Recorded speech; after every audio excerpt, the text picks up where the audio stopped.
Hey, folks, it is I, your friendly neighborhood Mallory, and you are live with me during Lunch with Mal. And this is it's been a bit of a break. That's weird. Once again, Facebook keeps notifying me that they're removing my content, but they're not telling me what they removed. So I don't know what it is.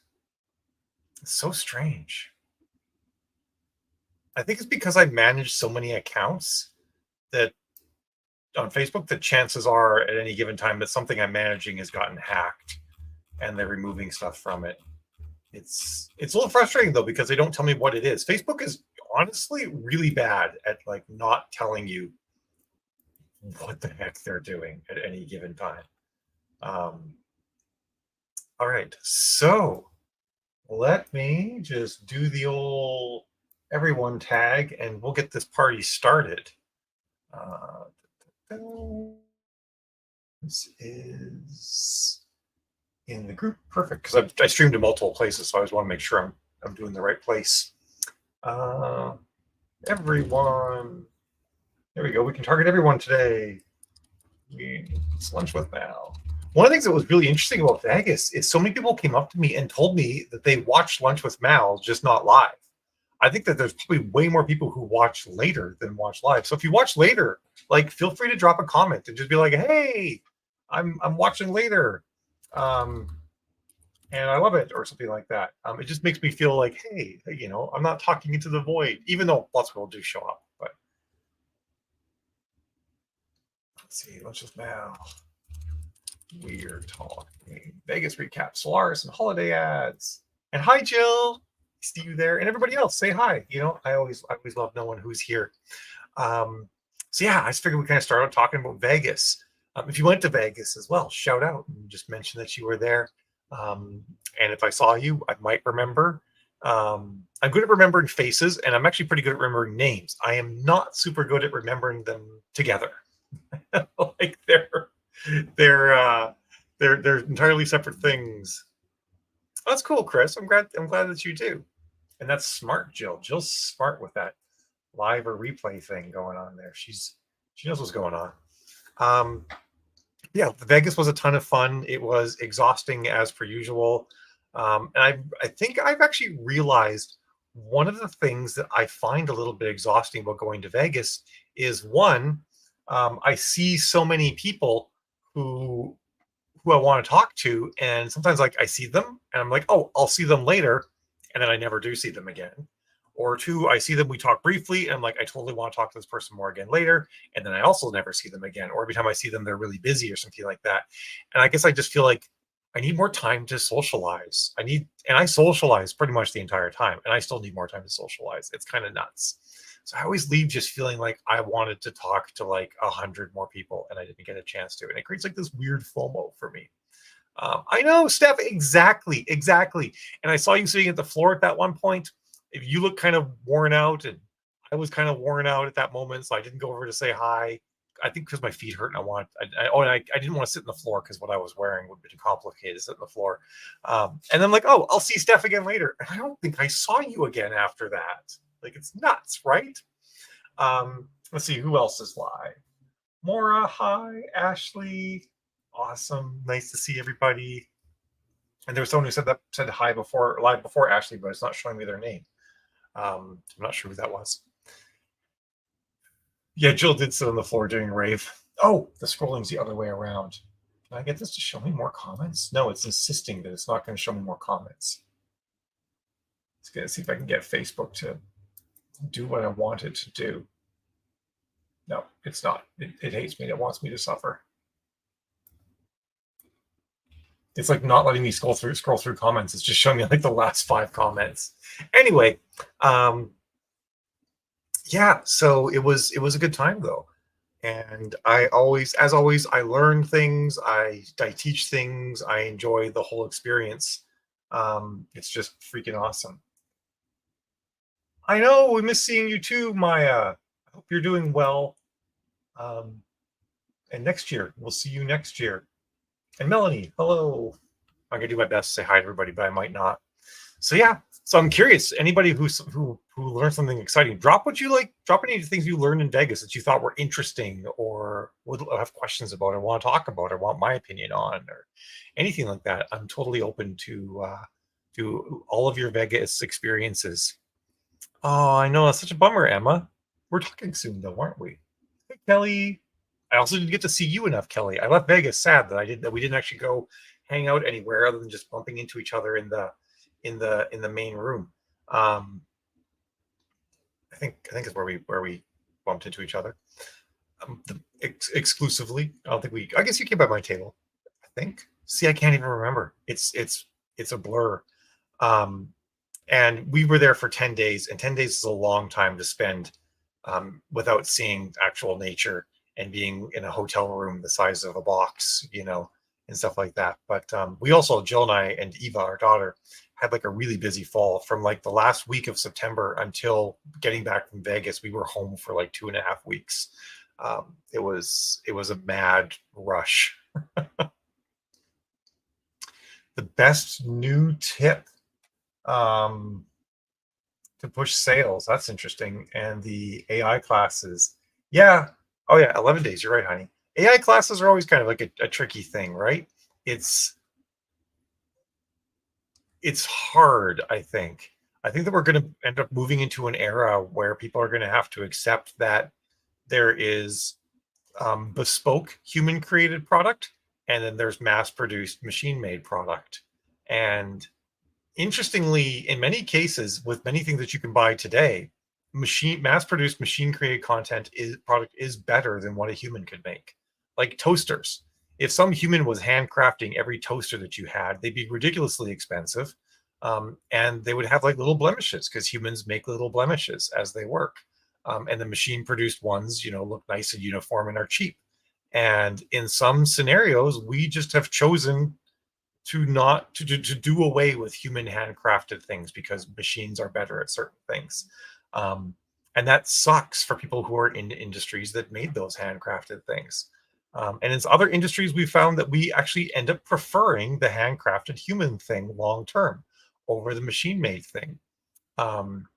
Or there's a bifurcation where if you can afford it, you get the special handcrafted human thing, and there's like a prestige element there. And if you can't, you get the machine made. You get the machine made thing. And I think we're moving into that realm with so many other types of things now. Because it used to be that like writing and words and language and communication and art were exclusively the realm of humans, and we are now going through an industrial revolution for communication that we never really went through before, because communication always had to be crafted by humans, and now it doesn't anymore. Now we can also machine produce communication just like we can machine produce toasters. And that changes things, and it makes certain industries cease to exist. And it makes for a really messy period where we all have to adapt until a new normal happens. And I guess we'll have to see what comes out of this. Change is always messy, but in human history, every time we make complicated, advanced things more accessible to everybody, it's better, right? Like every time we make it so that everybody can get fresh milk, it's better. Every time anybody who wants to can travel the world, it's been better. We've some things, democratizing the access has been worse. I'll admit that there probably are some cases out there where like, wow, it would have been awesome if we didn't make it so that everybody could have a gun. And some people could argue that it is better that everybody can have a gun. Like it's an endless debate of democratizing access and what that's done for us, whether it's been good or bad. But I would say that generally speaking, every time we make it so that like take for example art. And drawing, it used to be back in the day to actually do painting, you had to have a lot of money. Painting was a rich person's thing. You had to have the time to do it. You had to have the materials. They were expensive. You had to, take the time to learn. Someone who was like subsistence level living could not afford to paint. And then we made it so that more people could paint, and we made painting supplies cheaper, but they were still expensive. And then we made it so you could draw on an iPad. And iPads were expensive, but now iPads or random tablets you can use to draw are pretty cheap. Now you can draw on your phone, and everybody has a phone. So, and now we get way more art out of humans even, and that's always been it's never been a bad thing. I mean, a lot of people have complained, like back when you could draw digitally, people said, well, digital art isn't really art, so there's always this push and pull with new technology. Who said they didn't go outside? Because that is, I didn't really go outside the conference area. I mean, I guess I went to some restaurants. So yeah, I try to do that. Tanya, Tana. I'm gonna go with Tana. I recognize. I think that overall AI will be good. I think that we're in a difficult, messy period where AI is going to do change is often destructive. Even change for the better is often destructive, and we are in that destructive period for change.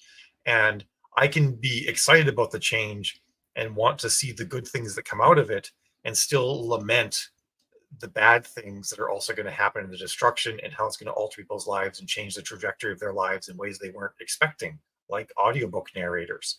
Like, I'm sorry, but audiobook narrators, unless like the government comes along and passes laws that say you can't do this, I don't see a significant future for the bulk of them. It's going to be one of those scenarios where, yes, we can have handcrafted human bespoke audiobook narration, but by and large, I think that industry is going to disappear. I could be wrong. I'd be happy to be wrong. Nothing would make me happier than to be wrong about that. But it's one of those scenarios where I'm just like, yeah, this is definitely side of the destructive part change. And I can be excited for many of the positive elements of AI, and also feel really bad about what's happening in that particular sector. I can do both. I can hold both of these things. I think it's important for all of us. This is not a black and white topic. And just like, back in the day, the Industrial Revolution, factories and assembly lines and all that stuff, it killed off tons of industries and changed people's lives. There were probably people out there who like had staked their future and their children's future on some sort of handcrafted thing that only they could do in their area. And then someone shows up with a wagon full of them that were made at a factory 100 miles away, and they're cheaper and better than what people could handcraft. And you're like, well, I am now without a future. And that's sucks, right? I agree as well, Kelly. I don't like how witch hunty the attitude has become. It's like the people who used to yell, get a horse at anybody who was driving past in a car. No, you're absolutely right, Kelly. It is a dangerous thing to talk about in public. I agree with Jill. I think that we are storytellers and not specifically writers.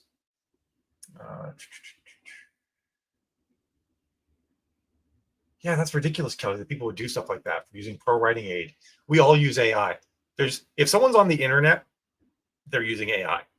Like, if someone out there is like, I refuse to use AI, then turn off your computer and unplug it and get rid of your phone, because they're all using AI at this point. I mean, AI, we've talked about this before. They're just language models and large language models and machine learning systems. They're not AI. They're not even anywhere close to even a general AI, let alone a sentient AI. Thank you, Ashley. Yes, you're also right, Maura. The genie is 100% out of the bottle. That's awesome, by the way. You've gone off my scroll on the Facebook side, but the person said Vegas was an amazing experience. Taking it all in, that's a good thing. I think that we all need to do for sure, is sort of be reflective for a bit. Absolutely. I learned, I get to have a lot of sort of like more frank conversations with some of the speakers, and I always kind of find it interesting when the speakers confess that the way that they talk about things in their classes aren't always what works for them. It wasn't anything major. No one needs to sit there and think like, did I get misled on a particular piece of information? But sometimes people are a little bit more prescriptive when they're speaking, and not descriptive about how to look at the information and what to do. They're just like, do it this way because it works. And that's actually never true. So most people, I think, can kind of spot that. When someone's being really prescriptive, they're like, okay, well, not all situations are the same. So you can't say XYZ is absolutely going to work for me. But it always was interesting. Some of those people would sort of admit that maybe their prescriptive method wasn't the be all end all in private. I got some of that. I wish I had more time to learn at Vegas, but because I'm in a teaching mode, it's hard to switch between teaching and learning and be ready to present my classes. Like, if I did all my sessions on like the first day on Tuesday, boom, I'd be like totally in sessions on Wednesday and Thursday. But I always seem to have my talks spread out, so I'm always like keeping my brain in teaching mode.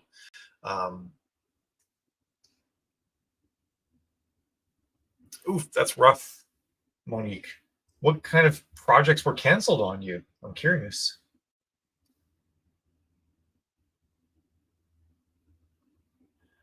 Tess, that's a good question. I don't know for sure. I know things like 11 Labs, that's the word 11 all spelled out, is pretty good. And most of like the things, like other than like the stuff that just like will read your book in like Word or whatever, word processing software using, those generally aren't so good. But I've used a number of things that um, so other pieces of software, and you can go in and give it custom pronunciations for words. You like say, okay, this word, pronounce it like that, and you can give it the phonetics, or you can like add dashes or tell it where to put inflection. So you usually can handcraft all of your fantasy names. I have to do the same for my science, all of my science terms, because they're not normal words, and they're not always English, and they're not always readily pronounceable. Um, so that's totally a thing. But yeah, I think Vegas was really exciting. I'm actually really stoked for Author Nation next year. Jill was just telling me that they're not going to have a Facebook group, and I am actually really excited about that. I think one of the most difficult things for 20 books has been that there's no sort of like canonical, there's no easily findable canonical place to find information. Um, for the thing, like we go to 20 Books Vegas. Let me go here. Okay, it is actually up to date now. I went to 20 Books Vegas not that long ago, and a lot of the information that I could find about the schedule and whatnot was actually still from 2022, and this was like only about a month before it happened. But I guess they did get it all up to date. But it's if you have a Facebook group, it's like sort of like the place where a lot of canonical information happens. It's really hard to search Facebook groups. Facebook hides posts from people. It doesn't organize everything the same way for different people. Different people see Facebook in different ways, desktop versus phone. Whereas a website, you can really just say like, here's the canonical source, here's the dates, here's the sign up, here's the rooms, and you can just say like, it's there. It's always going to be in this one place. I think that's a really good move on their part to do that. And I'm excited for it. So, and that doesn't mean there can't be like fan groups, or just unofficial attendee groups for meetups and stuff like that. But I like the fact that the official information will all be in one spot, because I feel like that's always been a tricky thing with 20 books. So yeah, two books. Well, that's cool. That's awesome. That's a lot. Who said that? Monique. Yeah, it might change as we get closer to the show. You're absolutely right, honey. I'm not putting them in a box or anything. They can do what they want to do. But I like the fact that I think establishing their website is the place to go. Although I will admit that right now, if I missed my guess, at the time of this show, it did not have a date, authorsnation.live, when I went there. It's also, they need to improve their hosting because the page is way too slow. Like, I'm now waiting 7 seconds, 8 seconds, 9 seconds, 10 seconds. Oh, who knows if it's even going to load now at this point. It was slow the last time I went there too. Nope, there it goes. It finally loaded. Nope, 15. Nope, never mind. Authorsnation.live took too long to load. Maybe it's having some sort. Maybe they're moving it or something like that.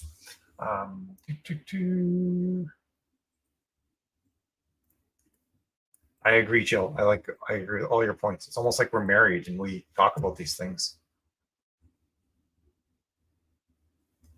That's actually, Kelly, what I'm thinking about doing too. Using like unprofitable 11 labs for unprofitable things. Like I have a lot of stuff that I can't. I've written 120 books. Not all of these books sell well enough to drop a couple grand on narration for each of them. It would chew up too many profits, especially now, years after many of them have come out. So I'm thinking about doing that as well, like making an AI voice. I've actually got a company that made an AI voice for me, somewhat based on my own voice, and then see if I'll just narrate everything that way. And then I might not put it up for sale anywhere. I'll just give it away for free on YouTube, and get it done that way. Eric, oh my God, it's been forever since I've been around. I've been with Live Eric. That's awesome. Yeah, dates are locked in for 3 years. Still working on computer or cannibalized another? I'm not sure what you mean by that. You have a picture of the slide. Oh, did you? Let me do Jill clone. That's awesome. Yeah, they're locked into the Horseshoe for 3 more years. I can't stand Vegas. I might mention to Joe, like, hey, do you think you could move it to Paris? Although Paris would be more expensive, probably all around. So that's an issue. Yeah, got to have the Stormtrooper helmet back there, right?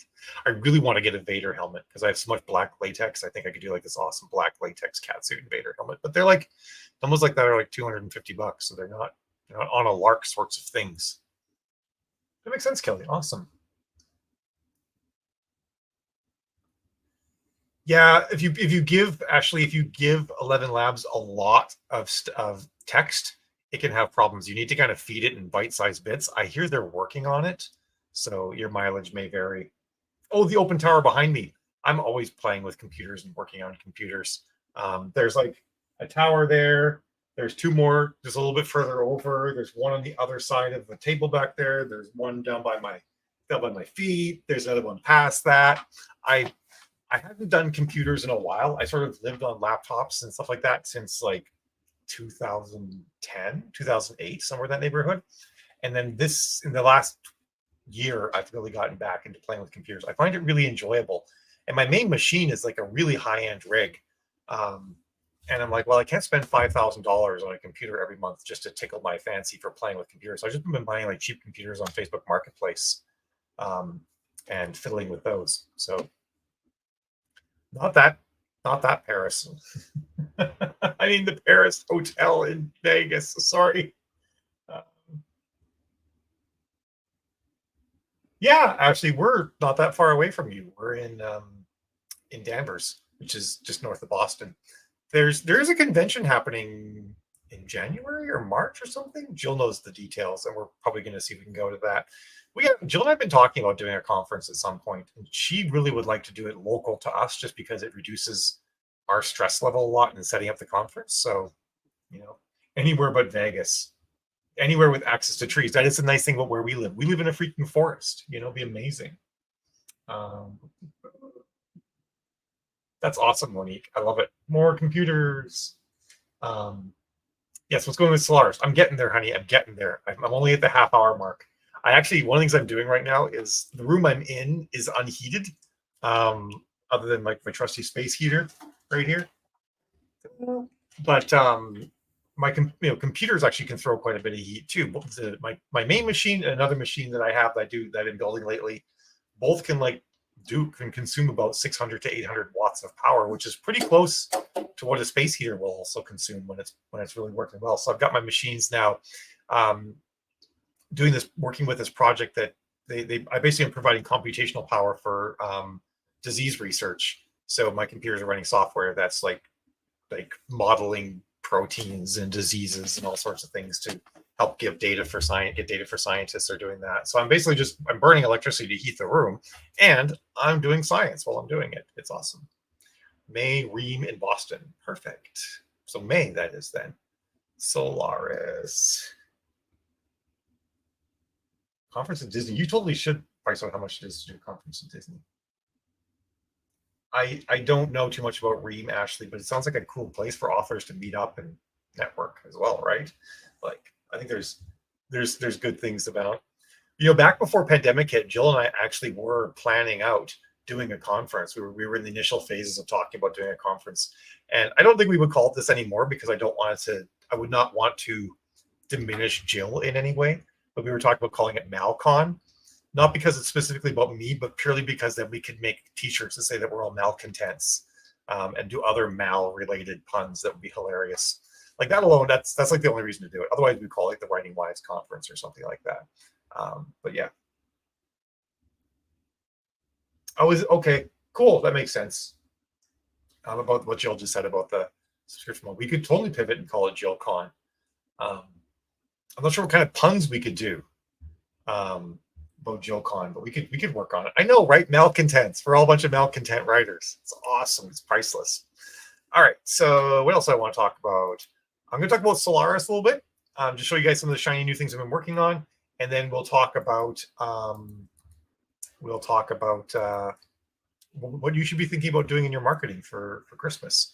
Because basically, you already need to have a plan in place for American Thanksgiving. If you haven't already put your American Thanksgiving plan in place probably the best that you can do now is run a sale and notify your newsletter, and maybe get a couple of swaps. But really, it's kind of too late. You basically need to have your Christmas marketing plan in place, possibly like a month ago, if you really want to book paid newsletters and whatnot. But you still might have time to get at least some good swaps in with other authors before their newsletters fill up if you start planning that now. But let me share my screen and show you the cool thing I'm working on with Solaris. I'd hope to have it out sooner, but my beta testing team found more mistakes than I thought they would, more errors, so I have to fix that. They're really good, and they attempt scenarios that I would never have thought of attempting. So we end up seeing some interesting stuff. One of the big things we've been focusing on in Solaris is quality of life improvements. And quality of life improvements, like that means like just making it easier for you to use the software and making it just more comfortable for you to use the software. In the read-through section, the big change, which is where all the current changes are, the ROI calculator is other than some minor bug fixes with free books and stuff like that, is going to remain the same. But the read-through is where we're making a bunch of changes. And again, if you've paid for Solaris, the read-through calculator is just $10 one time. Buy it once, have it forever. The website is solarisoptima.com. But as I add more features to the read-through calculator, you'll just keep getting them. I'm not going to gatekeep anything for what you already have. The scenario in Solaris where things will start to cost more money is if I add entirely new parts of the product, or if I add stuff that happens automatically, like it pulls your Amazon reports and then updates your read through for you. That would be something that would be a subscription fee. But this base functionality of just like plugging in the numbers yourself, saving them, seeing your read through, it'll be $10 and you have it forever. So what you'll see here is you'll see like there's the ad hoc read through entries, which used to be like the only type of read through entries there were. And do an ad hoc one, you just like you've picked a series up at the top of the page. And you say, I want to do, oh, my page is expired. That's true. Because I've been like, I loaded this like yesterday. There we go. I was afraid it was going to make me log in again, but it didn't. Hooray. So I can choose a new ad hoc read through and you just pick a date, like, I don't know, from, July 4th all the way up to last Monday. And you put in your sales and reads, and then you can have that. And then also now there's an option to make new monthly read through. So each month you plug in your read through data. And then it will give you this graph over time of what your read-through value looks like. And you can see, like, is my read-through getting better or worse? And this is a scenario here that sort of maps out what might happen if you ran a BookBub. Because a lot of BookBub people, they're if it's a free BookBub or like a free ZoeBub, they're freebie hunters. They don't read through a lot. They're just going to get that one free book, call it a day, and move on. So your KU might not change that much if you did a big free run, but your paid read through will. So that's what this sort of simulates what that could look like. And you're like, wow, I did like, this BookBub or ZoeBub or whatever might happen to have been. And yeah, I got lots of downloads, but wow, it really didn't turn into big read through that month. And then next month, read through kind of goes back to normal. So it's a cool way of seeing what if the changes you're making, if the marketing you're doing is actually what it's actually doing month over month. And you're like, maybe like, oh man, my back matter was terrible. I changed my back matter. Did my read through get better? Yay, it did. Or oops, no, what mistake did I make? Or like maybe you're like, man, reader been telling me forever that the end of my book was like missing the mark on certain things. And I fixed that. Look at that, my read through did get better. So I think it's gonna be a really useful thing to be able to see that, the jilted indies. Oh, I kind of like that actually. That's really good. Make gazillions. Sorry, I'm off on the other screen here. Dun, dun, dun. All right, just making sure I wasn't missing too much. So yeah, so this is all really cool. And then also there's some other little neat things in here. Like I've just added some other action. It used to be just a link to like view your read through, but now you can edit read through. So if you got a number wrong, you can fix that. Before you couldn't. So if you mistyped a number, it was just like, well, that's that read through entry forever. And then you can also delete read through if you decide that you made a mistake or you're just tooling around and you want to get rid of it. I'm also going to make a number for adding an option for adding in notes or a name to read through entries. because some people were talking about how they actually want to do read-through, calculate the read-through for each retailer if they're wide. So you could do multiple read-throughs, then just flag it, say like, this is my Apple read-through, and this is my Barnes Noble read-through, and this is my Amazon read-through. I've actually never tracked per retailer read-through before, so I think it'd be really interesting to see what comes out of people doing that. That'll be a really neat thing. So again, those are like quality of life things where you can now rename and delete and so on. I've also added some little videos in here that kind of give you walkthrough. This probably isn't going to work because I'm uploading a new video right now. So the current one that's linked is no good. And then there's also a video that explains what to do if you have an omnibus. Look, it's me. I'm like, the lighting is terrible in this video. I look like it's Halloween. It might have actually been Halloween when I filmed that, just for funnies, because omnibus also changes things. And that's another update that's coming for the read-through calculator, where when you add your books, you'll actually say like, this is this book an omnibus? And you'll choose yes or no. And then if it is, you'll choose the books that it includes. And then when you add in your read-through information, it will then apply those omnibus reads and sales in a variety of different ways to help better include that in your read-through tracking. And the main way I'm going to do it is that the KU reads, if the omnibus is in KU, will be divided up by according, like, they'll be ratioed out according to the length of the individual books. I've got to kind of mess with that a little bit because Amazon rarely actually gives your omnibus editions as many KE-NPC Kindle edition normalized page count. The KE-NPC on an omnibus is usually a decent bit less than the sum of the individual books, which is a pain and sucks, but it's the way it is. So I'll figure out consistent ways of doing that. And then your sales it'll actually count your sales. So if you say, for example, your omnibus is book 1 through 3, and you sold 100 omnibuses, well, it'll apply 100 sales to book 1, 100 sales to book 2, 100 sales to book 3, but it'll adjust the pricing so that they all reflect the amount of money that would be worth. Because say like if you bought books 1 through 3 normally, say they're $4.99, that'd be $15, but the omnibus edition, it's only $9.99. So it will divide those. It'll assign a $3 value to each of those. That's my big plan there, and it's gonna be great because I feel like omnibus tracking read through when you have omnibuses in the mix has always been a really big problem in figuring this sort of thing out. And without that information, mapping read through value to sales can be tricky. So, and then you could choose whether or not you want to track your omnibuses as well. Yeah, it kind of sucks, Kelly. It's like that. It's been kind of going around for a while. I've not like double checked it like in the last couple of months, so I always have that disclaimer that it may have changed since the last time I checked, but I've always been kind of disappointed when I realize like, it's always shy like 200 or 300 pages or something like that. And you contact Amazon, they're just like, that's how they do. So yeah, so that's what's new in Solaris. So does anyone have any questions? Is anyone like, what the hell is Solaris, Mallory? I've never heard of this before. You can go ahead and ask that too. But that's my big push right now, is getting the read-through stuff really tuned up and rocking. And then there's a couple of small ROI calculator bugs that we're going to fix up.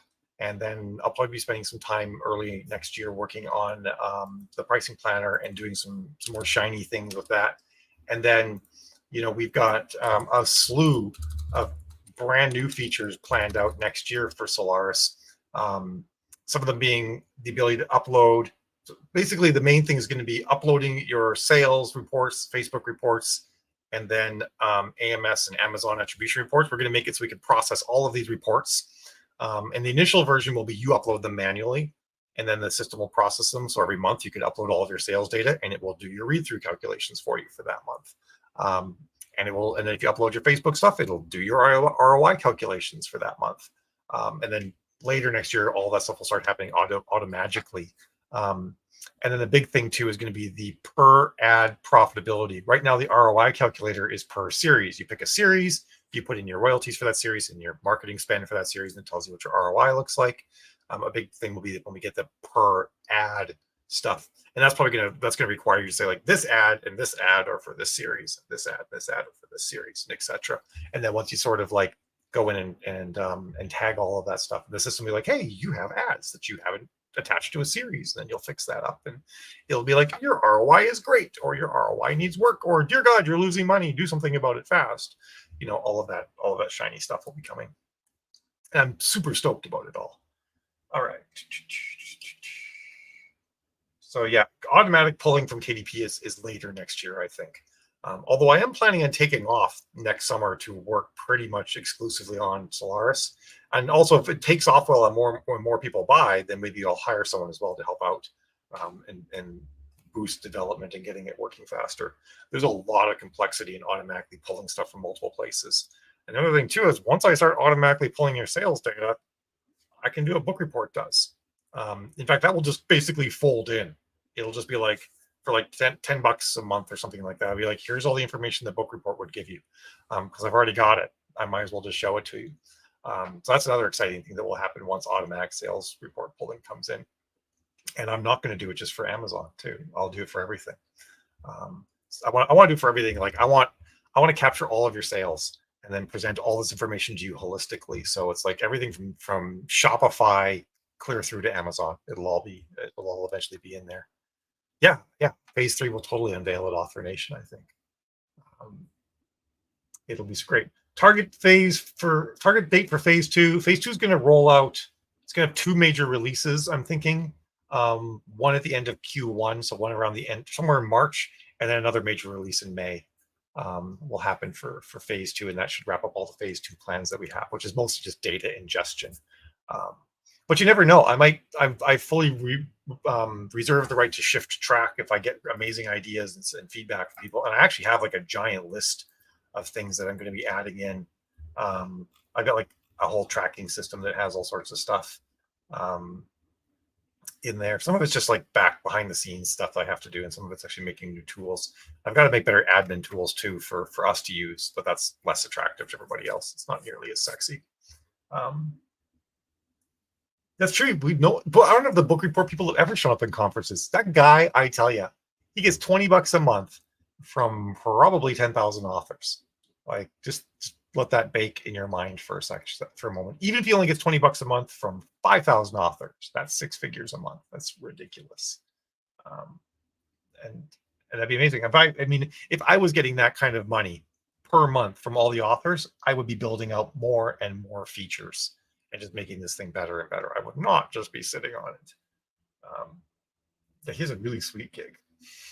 It's so true. Maybe I'm just jealous, right? That could totally be it. So I'm curious, who has what they think is, provided you're willing to share it and you're not like, mine, who has a cool plan for what they're going to do in their marketing for Christmas? Or who plans on releasing a book somewhere between December 24th and January 2nd? Who's releasing a book in that time frame? Be it a new book or an omnibus or a novella or something. Who's going to release in there? He should be hosting his old conference on a cruise ship. I'm totally with you there, Kelly. That's awesome. I gotta wait to catch up. Megan will be nice. I love it. You have them written. I just need to go over them because Jill's writing some books right now. Well, she's writing her own books too, but she's writing books in my universe, and she has one done. But I need to go over it and add some space battles and do some universe meshing so it fits with everything else that's going on. So that's on me. We probably could release that book if I did my part. So I've got to do that. Book scheduled Jan 2nd. Nice, Monique. That's great. Everybody's got those Amazon gift cards that are burning a hole in their pockets. They got brand new Kindles and they've got me a little bit of time off. To be honest, if you could pull it off, I would release it earlier than that. Because for so many people, that week between Christmas and New Year's is a down week. From the 26th through to the 31st, a lot of people are furloughed that week. They take it off, or if they're at work, nothing's going on, and they're just hanging out reading a book. That's a great time to release a book. Second isn't bad. Second is still good. But if it was possible for you to get that thing out on the 26th or something like that, that would be even better. But not to rush you. If you're like, dear God, Mal, I'm the second is the best I can do, woman. Stop pressuring me. I understand. Kelly, schemes for TikTok for my next launch won't be till spring at minimum. Other schemes. I like other schemes. Kelly, that's awesome. Oh my God, you have a lot of books that we got to get rolling with, or that you got to get rolling with, or I got to get rolling with some of them. Sometime mid-December. I'm pretty good at setting dates, Judith. I understand. At a certain point, you probably want to give your readers a date so you can sort of start establishing expectations. Establishing and setting expectations are a huge part of the gig. I've just realized that this is applying like a ridiculous beauty filter to me, and it stops like right here on my forehead and doesn't cover my neck. So it looks like I've got like chicken pox or something like that from here up and here down. Let me adjust that. I do not need to be touched up that much. I don't know. What are you saying, Streamlabs? Let's just turn that off all the way. That does not look good. There we go. Natural Mallory. She doesn't look that much different. All right, I feel good about myself now. You look fine, you crazy. I am actually crazy, so that totally tracks. Oh man, it just always blows my mind how quickly Lunch with Mal goes, that we're already at 45 past the hour. I guess actually it wasn't, it did have a filter and I could see to my screen, but it always sends out the video at lower quality than I see it. So it might not have been visible to everybody else, but I can see like this definitive line where the filter sort of seemed to end on my face. We mentioned apply my foundation any higher than that. No, it still is. It's still like softening my face. I'll go for it. It's fine. End of December, it's a standalone. I've been working on grouping them on the website. That's cool, Monique. I like the idea of grouping them. Like take standalones that are thematically similar and group them into a series or a collection of some sort. That's a great idea. You can't save a copy. Huh, you should be able to. You should have an option. Like, is it just grayed out or something like that? I'm kind of curious. I know people do it all the time because people do it all the time, but that's not to say that you're actually not having a problem, because it's entirely possible. You might need to be logged into Google, like into a Google account to do that. So that's possible. But if you're logged in to a Google account, you should be able to go to edit and then make a copy or download. But if you download it as like an Excel file, not everything might work. So it'll work better if you just leave it in Google Drive and make a copy. But it's probably that you're not logged in. That's what I'm thinking is the issue. Oh, you're very welcome, Tana. Oh, you corrected me. I missed it. I'm sorry. Oh, there you go. Actually, yay! Easy solution. I'm happy. To be honest, I feel like I might actually be releasing like an updated an addendum to help my Facebook ads suck in like January or February or something like that, because Facebook has made so many changes to their UI that a bunch of my screenshots are out of date, and some of the advice that I give needs to be changed. Mainly, I need to say, Facebook's going to tell you to do it this way, but don't do it the way I tell you in the book. I need to like add some caveats like that in there, because of all the stuff where it's trying to pimp the Advantage Plus targeting and all that. It's been kind of frustrating because I felt like I waited till I guess it's been almost a year since I wrote the 3rd edition of the Facebook book. In fact, it has been a year. But I did the screenshots about 2 months later. But even so, I just feel like it's a little bit frustrating how they're changing so much right now. And actually, I've encountered a scenario recently where for different authors, we're seeing some wildly different things. And there's now one part of the Facebook ad creation process that I've seen in the last 2 weeks. I've seen 6 wildly different versions of it. And I'm just like, seriously, Facebook? Seriously?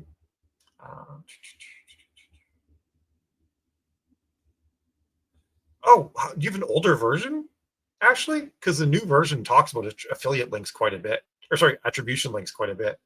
Do you have the 2nd edition or the 1st edition? Please, if you have those older editions, I highly recommend you get the newer edition, because a lot has changed, and there is some advice that I give in the 1st and 2nd editions that is actively wrong now. The 2nd edition less so, but yeah, the 3rd edition is almost twice as long as the 2nd edition and has color screenshots in much higher quality as well. So, yeah. Oh shoot, I missed Ashley telling me how to pronounce her name. No, Ashley, Tanya. I mean, oh no, you just laughed, and then you didn't say how to pronounce it. I see how it is. You're enjoying this. You like seeing me squirm. I am not pressuring you to buy it, Ashley. I'm just saying that there's a lot more in the new book. I talk a lot more about ad creative as well in the new book, which I think can be really useful. And if I do an addendum or like a 3.5 or something like that, I'm probably going to talk a lot more about video too, because there's a bunch of video changes lately that are worth noting. Like tonic, Tana or Tanya, Tana. I like Tana. I'm going with Tana for now until I forget and call you something else. All right, cool. I like it. So yeah, I guess shoot, I probably have a call coming up soon. I always do this. I always like run a little bit too late, and I'm like, oh shoot, I have a call. I do have a call in like 10 minutes with a client. I need to get ready for that, so I should head out. But if anyone has like any, oops, there we go. I clicked the wrong thing. Ta-da, go away. Not you, the sharing, the screen share. If anyone has any questions or any last things you're curious about or thoughts you have on things, always happy to hear it. Yes, Ashley said that we have a class tomorrow. It's a Facebook ads beginner class, and it's probably like not the best name for it, but it's not something that it's not really targeted towards beginners, but it's like basics. It's like here's how I recommend creating ads, here's how I recommend reviewing ads, here's all of the steps, here's why you should do these steps, here's why you should ignore these steps, that sort of thing. So or not ignore these steps, but ignore these things that Facebook suggests. So it's a really good solid foundation for making ads now at the end of 2023. I think it's definitely worth going to. And with a coupon code that we have available, if you go to thewritingwives.com/Vegas, I'll just throw that out there as a handy way to get to it. There's a 50% off coupon, so it's only $47 to attend that class tomorrow, and it will be probably close to 3 hours long. I'll try to keep it. I'll keep it under 3 hours for sure, because I know people's brains melt around 2.5. So I want to make sure I get all the information in and a little bit of time for Q&A before everybody's brains completely melt. We updating our blurbs book. I do really want to update the blurbs book, Patricia, because I've actually learned a lot about writing blurbs, and I have a bunch of new techniques and ideas and strategies that I think work really well that I want to get into the blurb book as well, to help more people who write blurbs different ways. Because I've learned it's been like 2 years since I worked, maybe a little bit more than 2 years since I worked out that method for writing blurbs, and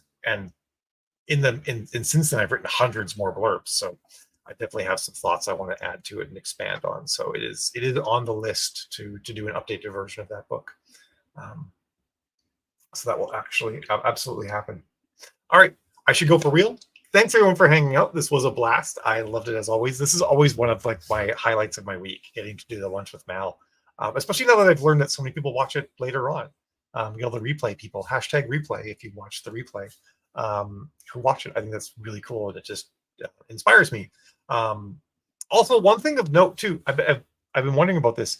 Would you guys be interested in me actually also doing having some guests every now and then, or doing like interviews with other people on Lunch with Mal? I kind of feel like I'm on the brink of actually having what's effectively a regular podcast, and there's opportunity to maybe do some things with it that could be interesting. Or maybe like on some weeks when I can't be around, I do a pre-recorded podcast with someone else that I provide or something like that. I think I could do pretty cool podcasts with guests and stuff. I think it'd be a lot of fun. All right, so you email out Lunch with Mal. I didn't know you did that, honey. Yes, blurbs are the bane of existence. See us next week, Kelly. When are you going to see? Oh, next weekend, Lunch with Mal. I completely spaced. Yeah. I totally people think that would be pretty cool if we had guests. So I've actually had a couple of people ask if I would have them on. And I was like, that's not what I do, but maybe it could be a thing I do. We'll have to see. Listen to the heck out of a Mal podcast. All right. Also strokes my ego too, so that's good too. I'm always happy for that. All right. going for real. This is how it always is with me. I have to say I'm leaving at least 3 times before I actually leave, and then we do it. So I'll see you guys all next week, and I'll see some of you tomorrow. And I hope you turkey left. There you go, Kelly. We'll have a couple. We'll set a little bit aside for you. All right, next week, folks, or tomorrow. See you then. Bye bye.